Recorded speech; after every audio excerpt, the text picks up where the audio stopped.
निमताना मोजणी म्हणजे नेमके काय असते? निमताना मोजणीबाबत महाराष्ट्र शासनाचा तारीख 4/4/25 रोजीचा GR म्हणजेच परिपत्रक काय आहे? त्या परिपत्रकामध्ये निमताना मोजणी कधी करता येईल? प्रथम मोजणी अपील म्हणजे काय? द्वितीय मोजणी अपील म्हणजे काय?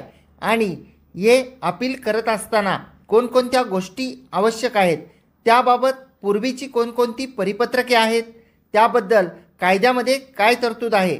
आणि विशेषतः कोर्ट कमिशन व कोर्ट वाटप मोजणी प्रकरणी निमताना मोजणी किंवा अपील केल्यानंतर त्याबाबत कोणती कारवाई करता येणार नाही, या सर्व प्रश्नांची उत्तरे आपण आज रात्री ॲडव्होकेट विशाल गावडे साहेब व माझ्यासोबत जाणून घेणार आहोत.